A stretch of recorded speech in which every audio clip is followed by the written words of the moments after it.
दोस्तों शुरू करने से पहले डिस्क्लेमर कि वीडियो एजुकेशनल पर्पस के लिए है, इन्वेस्टमेंट एडवाइस नहीं है। तो वीडियो को देखकर आप सीख सकते हो और इन्फॉर्मेशन को ले सकते हो।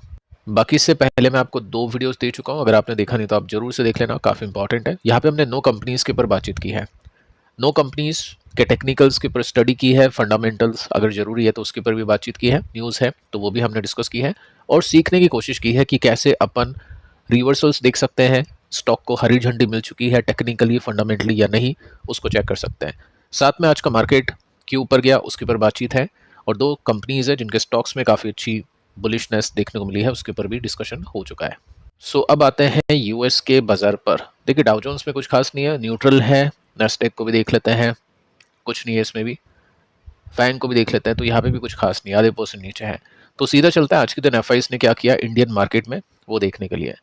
तो देखो वैसे तो रिवर्सल है निफ्टी में, कैश मार्केट में तो बेचा ही है एफआईस ने। पिछले 3 दिन में आप देखें 29-30 तो बिकवाली कम हुई है, लेकिन बेचा है।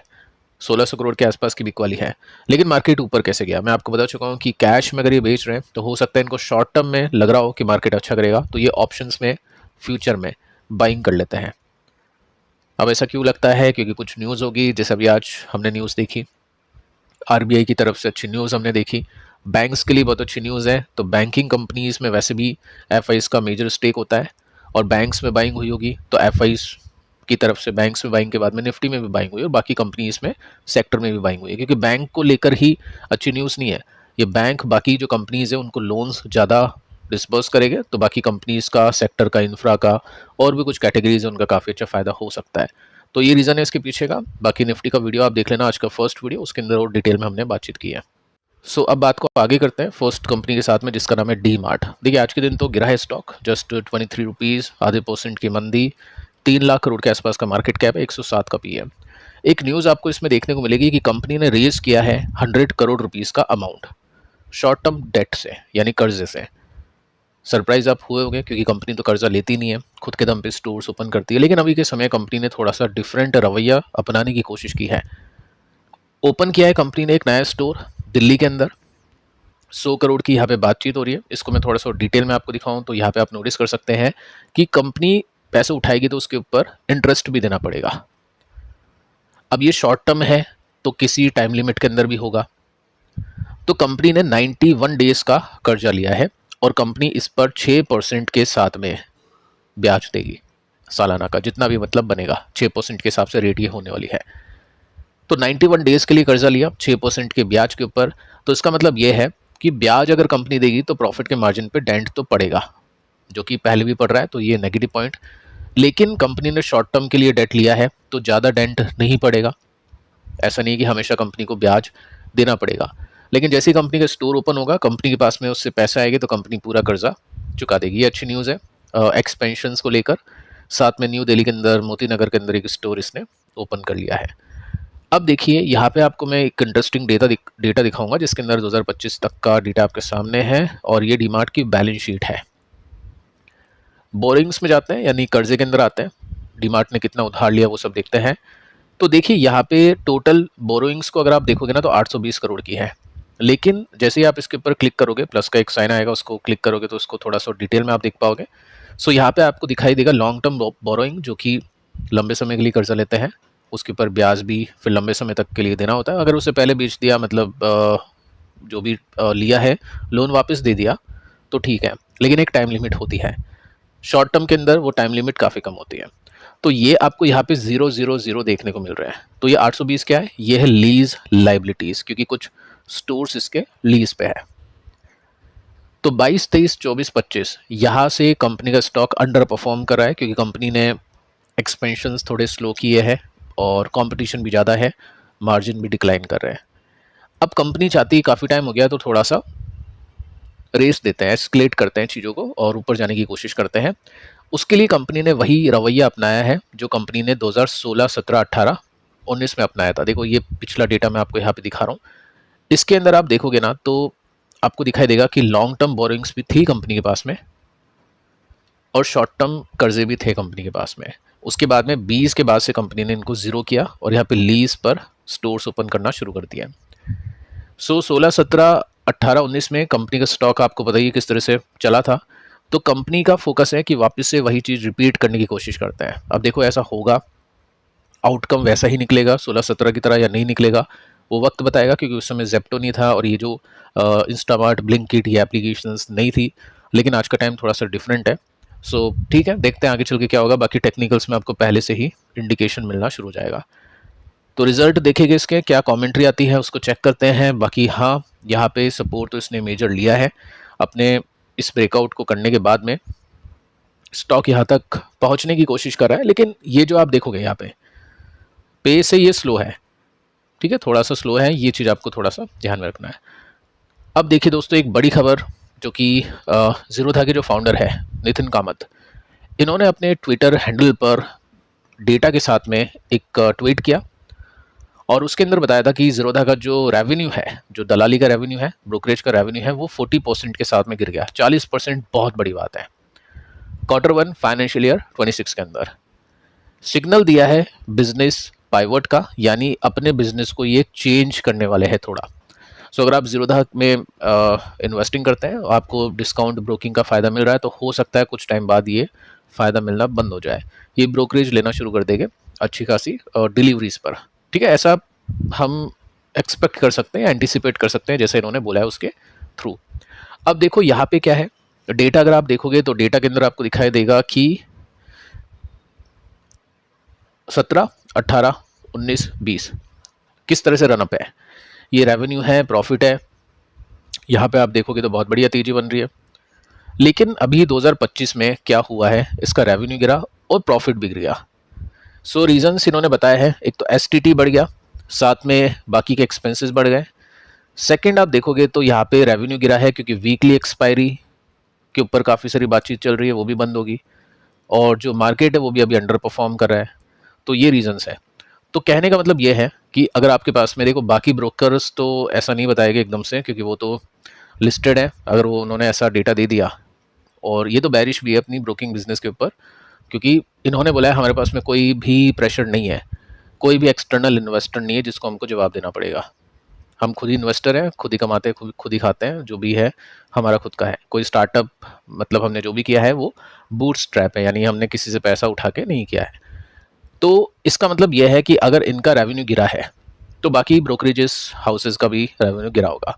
अब उसमें एंजल वन, मोतीलाल ओसवाल और भी काफ़ी सारी जो एमसी है, यानी ब्रोकरेज कंपनीज है, वो आ जाएगी। तो उनमें हो सकता है थोड़े टाइम तक के लिए रिजल्ट ख़राब है, नेगेटिविटी देखने को मिले। तो यहाँ पे अगर आपको फाइनेंशियल मार्केट में कुछ देखना है जो इतना ज़्यादा हर्ट ना होगा, जैसे अगर मैं बीएससी की बात करूँ, वो वीकली एक्सपायरी से हर्ट होगा, एंजल वन भी वीकली एक्सपायरी से हर्ट होगा, मोतीलाल ओसवाल भी हर्ट होगा। तो कौन कौन सी कंपनीज है जो कम हर्ट होगी? फिर आती है डिपॉजिटरी कंपनीज। इसके अंदर आप शेयर खरीदते हैं तो वो डिपॉजिट हो जाते हैं, CDSL और NSDL। देखो ये भी इम्पैक्ट हो गया, लेकिन ट्रेडर इतने ज़्यादा इनमें, मतलब ट्रेडर का इतना ज़्यादा होता नहीं है इनके पास में, ज़्यादा एक्सपोजर होता है लेकिन इतना ज़्यादा नहीं होता है। लेकिन ठीक है, ये भी हर्ट हो गए। तो इन सभी कंपनीज में से एक और कंपनी है NSDL, जो मार्केट के अंदर अभी उतर चुकी है। तो CDSL NSDL के बीच में अगर मैं कंपैरिजन करूँ स्टेबिलिटी का, कंसिस्टेंसी का, तो NSDL देखने को मिल रहा है। तो ये डेटा है। ब्रोकिंग कंपनीज के ऊपर अपनी स्टडी करिए, डिपॉजिटरीज के ऊपर अपनी स्टडी करिए। मैं जस्ट NSDL के ऊपर आपको अपना व्यू और डेटा दे देता हूँ, जिससे आपको थोड़ा सा और समझ में आए ये, क्योंकि ये जो स्टॉक है अभी रडार पे नहीं है, ना ही इसके अंदर कुछ अच्छे वॉल्यूम के साथ में तेजी हो रही है, ना ही मंदी हो रही है। तो अभी आपने नोटिस किया होगा पिछले कुछ टाइम से डिस्कशन में भी नहीं है स्टॉक, लेकिन अभी अपने सपोर्ट के आसपास आ चुका है। तो इसी बहाने इसको भी चेक कर लेते हैं। 67 का पी रेशियो है, 24,000 करोड़ का मार्केट कैप है। खास बात इसमें यह है कि मार्केट के अंदर काफ़ी अप्स एंड डाउन्स आए और गए। CDSL की नेट सेल्स अगर आप देखोगे ना लॉन्ग टर्म की, तो उसके अंदर काफ़ी अप्स एंड डाउन्स हो गए, सेल्स घटी भी है, बढ़ी भी है। लेकिन इंटरेस्टिंगली यहाँ पे देखो ग्रोथ तो कम है, 252 के बाद में 263 ही है, 290 ही है, 326 है, लेकिन एक बार भी सेल्स गिरी नहीं। उसके बाद में 400, 700, 1000, 1200, 1400। तो ये चीज़ इसको थोड़ा सा अलग बना देती है बाकी कंपनीज के कंपैरिजन में। साथ में अगर आप प्रॉफिट को देखोगे तो प्रॉफिट के अंदर भी ऐसा कुछ देखने को नहीं मिला। 106 का 111 ही हुआ, लेकिन कम से कम गिरा नहीं। उसके बाद में फिर वो प्रॉफिट बढ़ना शुरू हो गया।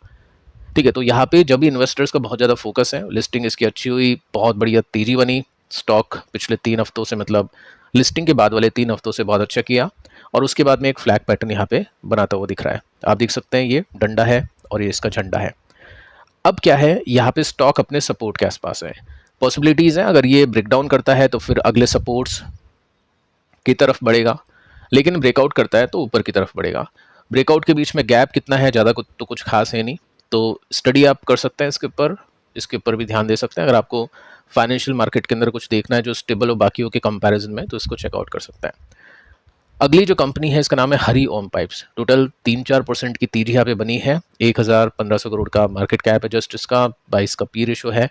एक न्यूज़ मैंने आपको बताई थी जिसके अंदर कंपनी ने बताया था कि 3,135 करोड़ रुपीज़ का इन्वेस्टमेंट करेंगे अपन स्टील प्लांट लगाने के लिए महाराष्ट्र के अंदर, तो अच्छी न्यूज़ थी। उसके बाद में एक और खबर आज आई है इसमें, आफ्टर मार्केट क्लोजिंग है, शाम को 6:30 बजे के आसपास है ये, तो देखते हैं मार्केट कल इसका रिएक्शन देता है या नहीं, कैसा देता है। अब 1 अक्टूबर आ चुका है, यानी 30 सितंबर तक जो भी कंपनी ने काम धंधा किया है पिछले 3 महीनों में, उस डेटा के रिजल्ट आने वाले हैं Q2 के। तो प्रॉफिट तो थोड़ा सा लेट निकलता है, सब कुछ होता है उसके अंदर, लेकिन सेल्स आ जाती है तो सेल्स के डेटा पॉइंट्स आपको मिलने शुरू हो जाएंगे। डीमार्ट, ये बजाज फाइनेंस, ये सभी कंपनीज अपनी सेल्स का आंकड़ा देगी आपको। तो इसने दे दिया है। क्वार्टरली सेल्स कंपनी ने बताई है 60,150 मैट्रिक टन सेल्स इसने की है। वाइनवा बेसिस में 7% का जंप है, तो 7% का तो देखते हैं मार्केट इसको कैसे लेता है। सिंगल डिजिट देखकर मार्केट इसकी पिटाई करता है, या फिर ऐसे माहौल में अगर इसने 7% भी दे दिया तो मार्केट को क्या अच्छा लगता है। सो देखते हैं, यहाँ पे रिवर्सल इसने दिया था, उसके बाद में स्लो तरीके से एक पैटर्न के साथ में स्टॉक ऊपर बढ़ने की कोशिश कर रहा है। अगली कंपनी कोटक महिंद्रा बैंक, आज के दिन ये रडार पे था इन्वेस्टर की। 4% की तेजी इसमें बनी, 4 लाख करोड़ का मार्केट कैप है। ब्लॉक डील्स पे ब्लॉक डील्स इसमें देखने को मिली है। आज के दिन आप देखोगे 10:32 पर 65 करोड़ की ब्लॉक डील है। 2030 रुपीज़ के भाव पे किसी ने लिया इसको और बेचा भी है किसी ने, लेकिन जब स्टॉक ऊपर जाता है ब्लॉक डील के बाद में तो बायर पहले अप्रोच करता है सेलर को, इस वजह से स्टॉक ऊपर जाता है, यानी बाइंग इंटरेस्ट हम उसको बोलेंगे।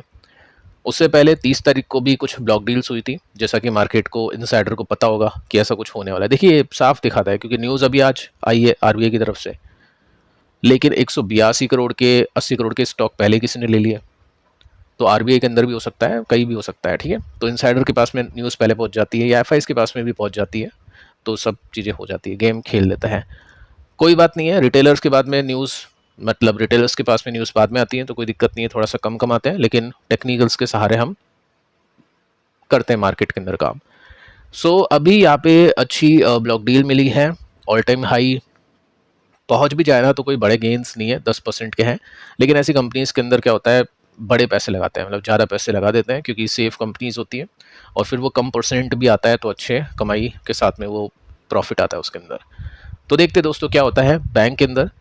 टाटा इन्वेस्टमेंट को लेकर भी एक न्यूज़ है, 2.5% की तेजी बनी है, ये रुकने का नाम नहीं ले रहा है। अभी आप देखोगे तो टाटा कैपिटल आईपीओ की हाइप इसको मिल रही है, 2 हाइप है, एक तो स्प्लिट की है और एक टाटा कैपिटल के आईपीओ की, जो इसकी एक इन्वेस्टिंग कंपनी है। Anchor book expected to attract high demand, क्योंकि एलआईसी और लार्ज म्यूचुअल फंड एक्सप्रेस कर चुके हैं अपने इंटरेस्ट को। इसका मतलब क्या हुआ, इसका मतलब ये हुआ कि जिस प्राइस पर कंपनी ने निकाला है इसके आईपीओ को, जो प्राइस 300-400 रुपीज़ का दिया है, उस प्राइस पर एलआईसी और बड़े बड़े म्यूचुअल फंड ने इंटरेस्ट दिखा दिया कि ये तो बहुत अच्छी प्राइस है, इस पर तो हम खरीदने ही वाले हैं। अब इसकी वजह से क्या होगा, एंकर बुक बढ़ेगी, एंकर इन्वेस्टर इसको खरीदेंगे, फिर वो जीएमपी बढ़ेगा, रिटेलर टूट पड़ेंगे, फिर वो और जीएमपी बढ़ेगा। तो अगर ये स्टॉक अच्छे प्रीमियम पे लिस्ट होता है तो फ़ायदा किसका है, आपका मेरा ज़्यादा फ़ायदा नहीं है, टाटा इन्वेस्टमेंट का ज़्यादा फ़ायदा है, क्योंकि इसके पास में ही मेजर होल्डिंग्स है। सो अभी हाइप के दम पे स्टॉक चल रहा है। देखो ग्रीडी ऐसे टाइम पर, मतलब जहाँ पे ग्रीड है वहाँ पे तो फियरफुल बनना चाहिए, लेकिन ठीक है, जिसने ले लिया, उसके 45% यहाँ पे आ गए, या फिर जो भी कम ज़्यादा जो भी हुआ होगा, एक ब्रेकआउट भी मिल चुका है। तो ऐसे जब भी पैटर्न्स बनते हैं तो जो भी प्रॉफिट होता है उसको ट्रेल करते हैं। जैसे मान लो 100 रुपीज़ का स्टॉक है, 125 पहुंच गया तो 115 का लगा दिया कि 115 अगर ये तोड़ेगा तो अपने प्रॉफिट को बुक कर लूँगा। 125 स्टॉक था, 115 नहीं आके वो 150 हो गया, तो 150 से 135 का दिमाग में रख लिया कि ये गिर के अगर 135 आएगा या उसके नीचे जाएगा तो अपने प्रॉफिट को बुक कर लूँगा। तो ऐसे अपने स्टॉप को ट्रेल करते हैं। तो फिलहाल दोस्तों इस वीडियो में इतना ही, पिछले दोनों वीडियोस आप जरूर से देखना। मिलते हैं कल, तब तक के लिए शुभ रात्रि।